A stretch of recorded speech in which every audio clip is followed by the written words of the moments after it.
How's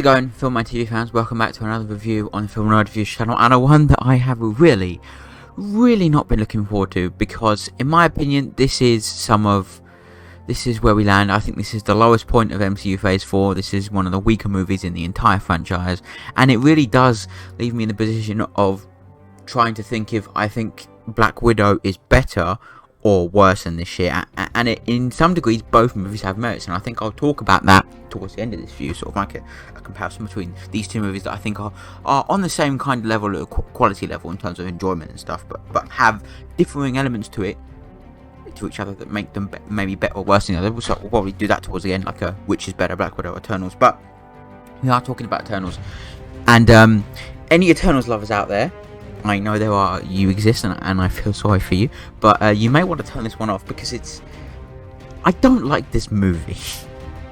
Now, the biggest issue with this movie is that it's just full of wasted potential. I think that's the saddest thing. I'm not going to sit here and say it was always going to be shit, because bad will always be bad, because I don't think that's the case here. I think they could have easily made a very good movie, but I think one of the hardest things for them to juggle was the sheer volume of characters that this movie has, and I don't just mean in general. I mean the main characters. There's about 7 or 8 of them, and it's really hard to give each character their own moment and set each character up without, the movie being really long. And I think I agree with this when a lot of people said that Eternals would have been much better as a 6-episode Disney Plus series, because it would have given them more time to flesh out each character over each episode and make everything more smooth, and whereas here they as much as they've pushed themselves to the 3-hour runtime, the issue is, even though it's 3 hours, not only is it some of the most boring 3 hours of my life, it's also not able to squish everything in at all, and half the characters go off completely undeveloped, and stuff comes in and they get pushed aside, and it's really just annoying, because there's a lot of great talent both in front of and behind the camera. Chloe Zhao is an incredibly talented director. Nomadland is a really brilliant movie that I haven't seen yet, but I know its potential. I've seen the trailers and stuff, and I know she's a talented person, and I know a lot of the actors and actresses here. You've got Richard Madden, you've got Salma Hayek, you've got Kit Harington, you've got Liam McHugh is in this movie, you've got Gemma Chan, Kumail Nanjiani.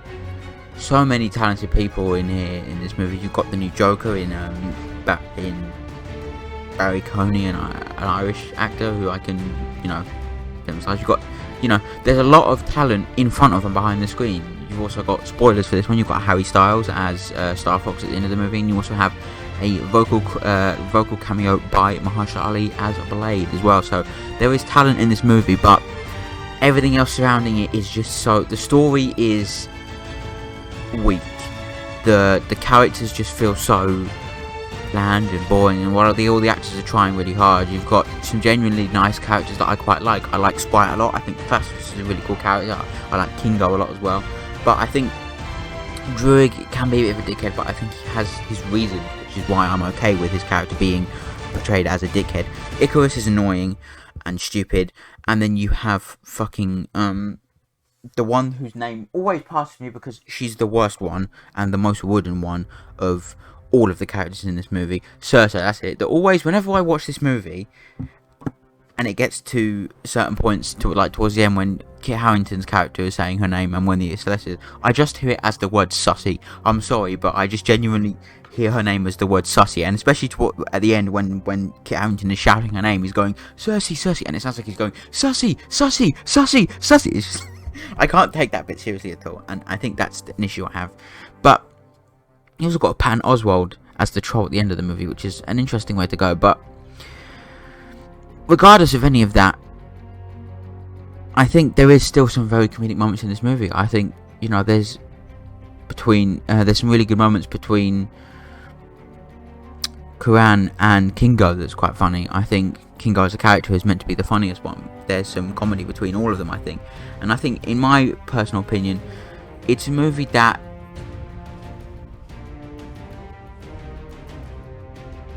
it just suffers from being overbearing, being too much, doing too much, trying to be too much, trying to... With stuff like...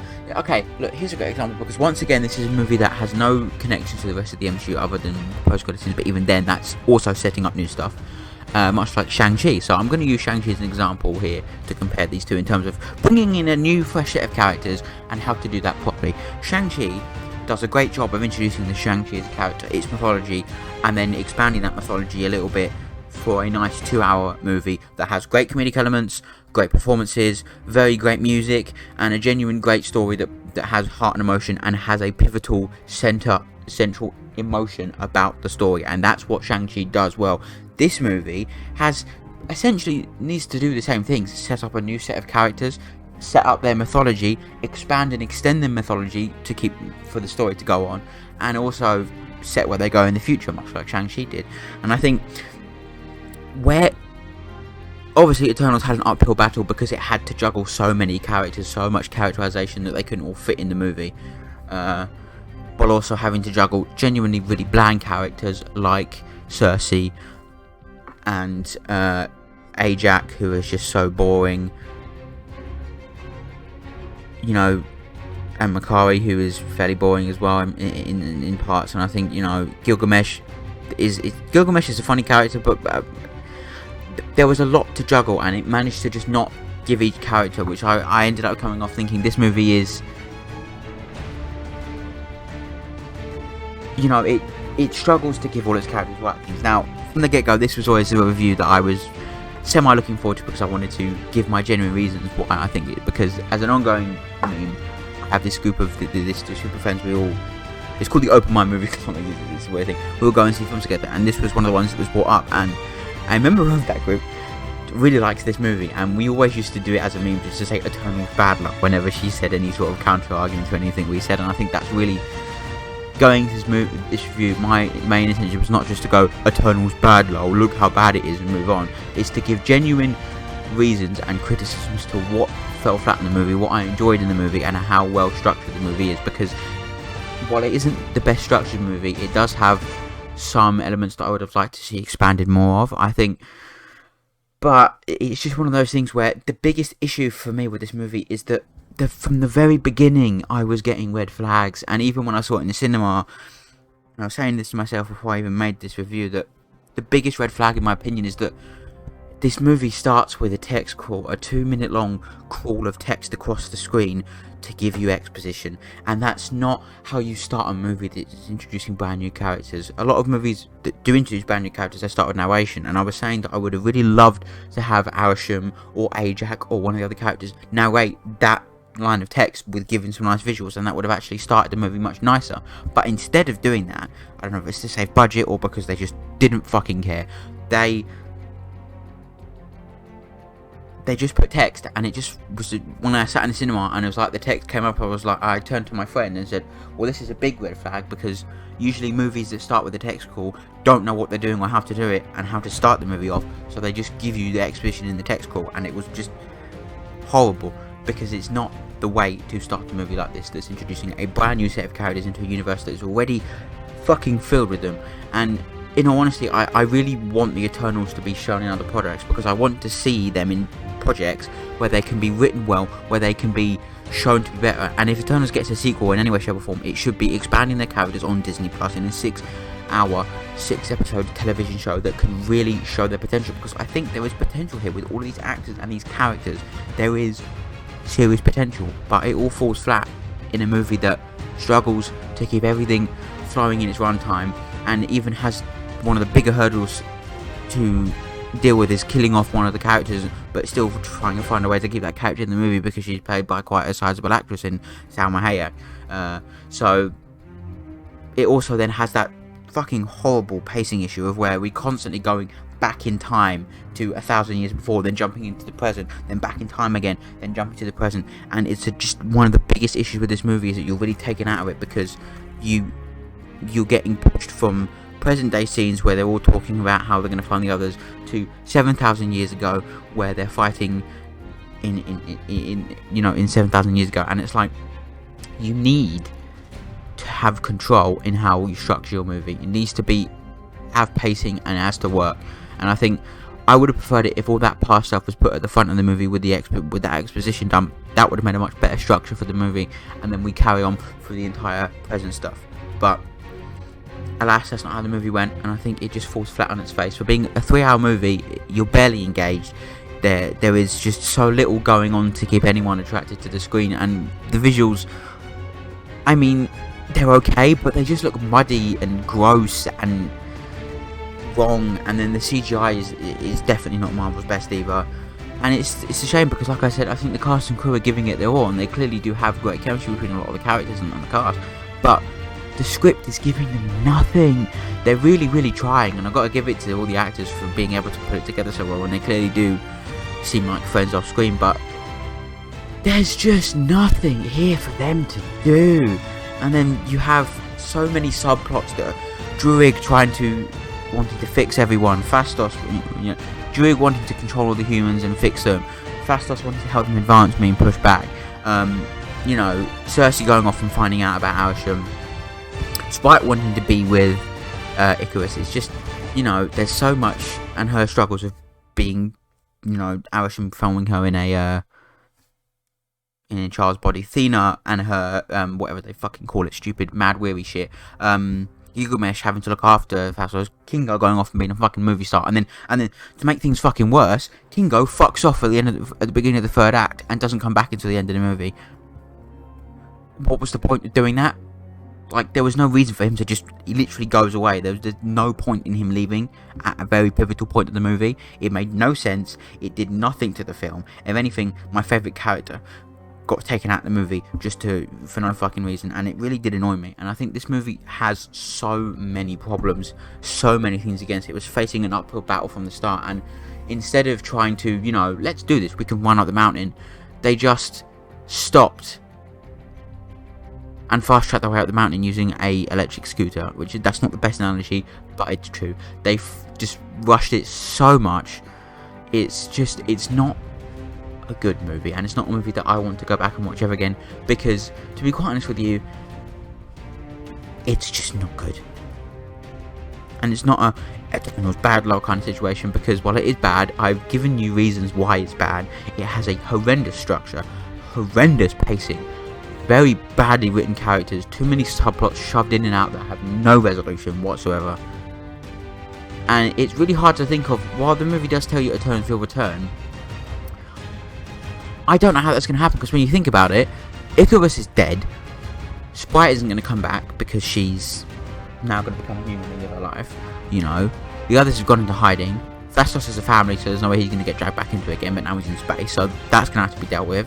And is this stuff going to be dealt with in Blade? Because I really don't want Blade to be brought down by these characters, because although I would like to see maybe one or two of them appear, and it's very obvious that Dane Whitman will be appearing in Blade, as far as I'm aware, because of the post-credit scene, but if any Eternal I want to appear in Blade, it would be Kingo. But at the end of the day, who the fuck knows where Kingo is now, and it doesn't matter, because I really don't like this movie. I thought it could be okay, because it's another one of those movies where last year it opened up a new world. 2 out of the 4 movies brought new characters in, added another slice to the pie, if you were per se, and then the other 2 were just expanding previously established characters in Black Widow and Spider-Man No Way Home.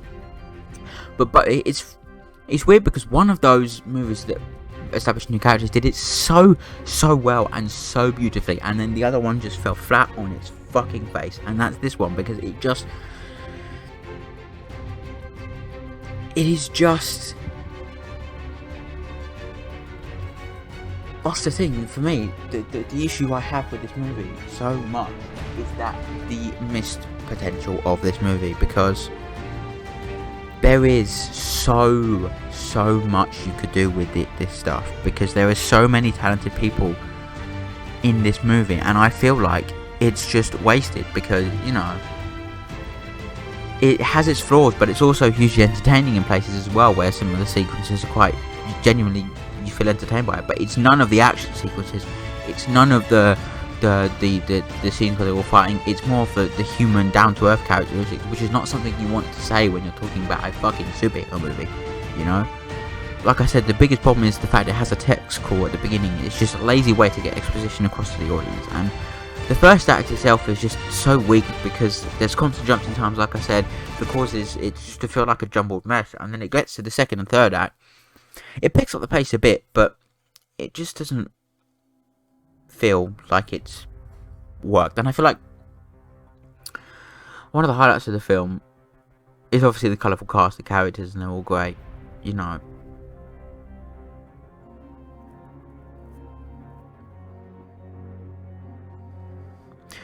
But I think another thing I want to talk about that's very important, really, for this movie is the music. Now, that could have really saved the movie because good music really makes a movie better, but unfortunately, this movie decided to go with Ramin Djawadi, who is a composer who, if you don't know, scored all of Game of Thrones, scored the original Iron Man. He scored recently he scored Uncharted, which again has the same style of just bland, generic, not very good film music. And he's a composer that I genuinely just think there's so much more he could be doing. And all of the stuff he scored, he's not exactly scored the biggest movies. And again, it's very obvious why he was chosen for this movie, because I will say, this is what I will say, there is one piece of good music in this film, and that's the Eternal theme. I think it's actually quite good. I remember humming it when I was coming out of the cinema. But the rest of the music is bland, it's generic, it's boring, it's not very good, okay? It's just so... it feels like stock music most of the time, which is really bad for a movie like this. And as much as I would be very happy to see a future composer come in and use the Eternals theme when the Eternals are present in a future movie, because that's a good piece of music, anything else is not worth it, because a lot of the music here is just, like I said, bland, boring, generic. No symphonies, no nice memorable pieces, it's just generic film music. Is this Djawadi's fault? I think so, partially, but I also think at the same time that given Zhao's track record with her recent movie and Nomadland having no score, I think some of it, not a blame per se, but I think some of the issue with it is that she obviously didn't know how to position the music in the film, because it feels very, I don't know, off. But I think the place where this movie was most messed up was in the editing. It feels like they were scrambling around, and I think that's what hurt the movie the most. The editing process really affected this movie, because it is not, because I genuinely think the intention was to have all that, you know, past stuff at the beginning of the movie, the first act of the movie, basically just being the setup of the characters 7,000 plus years ago and all the different times, and then not having the text score. And I genuinely think that was the original plan, was to no text score, just have a narration over those past scenes. But something fell through, time restraints, they needed to keep the movie in its slot. I think it has something to do with the fact that it was originally supposed to come out in 2020, and then Black Widow took its slot. It was originally supposed to come out in November 2020, and then once COVID happened, Black Widow was delayed from May to Eternal slot of November, pushing Eternal into the next year, and then Eternal then got pushed to November 2021. So, and then Black Widow ended up being pushed a year as well, in advance to May of 20, or June or something. Fucking, I don't know when it came out, but it came out last year anyway, that's the fucking point. But now we get to the interesting part, and I think it's the comparison between this movie and Black Widow. Now, I think I'm going to come to a definitive answer of which one I think is better, Black Widow or Eternals. And I think, when you look at it, Black Widow definitely has the better character moments. It has, I think Black Widow has maybe the better, I would say Black Widow has the better music, but not by much. I think Eternals has the better characters, because there's a lot more to do here. But I think in terms of a singular character, the best character across both movies is definitely Yelena from Black Widow. I think story-wise, yeah, Black Widow has the better story, I won't lie, but Eternals has the better visuals, not by much, like I said. And it also doesn't help that Black Widow is nearly 30 minutes shorter. Black Widow is nearly 30 minutes shorter than this movie. So yeah, at the end of the day, I think Black Widow is definitely better than Eternals, but not by much. Not by much at all. And I suppose one of the things that I dislike the most about Black Widow is the late composer change from Desplat to Norm Balfe. But at the same time, I also think that Desplat was too good for Black Widow, I don't know. But anyway, at the end of the day, I genuinely do think Eternals is a missed opportunity. It's not a movie that I was always going to think it was going to be shit, but I think it's a massive missed opportunity. And I think at some point down the line, before the release, I think the Marvel Studios heads were thinking that maybe we should have done this as a 6-hour TV show, but we needed an extra movie to fill that slot. And so it was made into a movie, because I think it should have been a TV series. It would have been much, much, much better as a TV series. But alas, we are here with the 3-hour movie that does nothing and has really struggled to maintain relevance, because I don't need people to talk about it anymore, and there's no need to, because it's shit. Like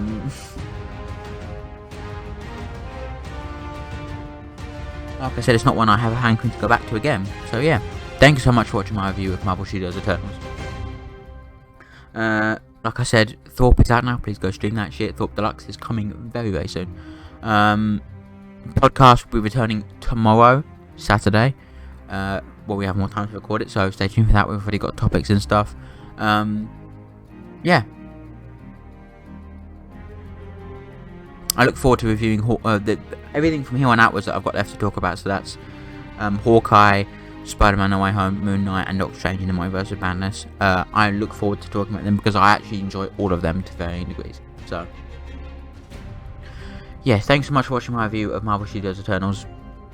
Stay tuned for more Marvel reviews in the coming days, and next week, hopefully, if I have all this done by the end of this week. But it's going to be a task to get 4 projects done in 2 days, so I doubt I will. But hopefully, the next set of films I'm talking about, I can confirm, is the Mission Impossible franchise. So look forward to that. Yeah, thank you so much for watching. Have a wonderful day, and bye bye for now.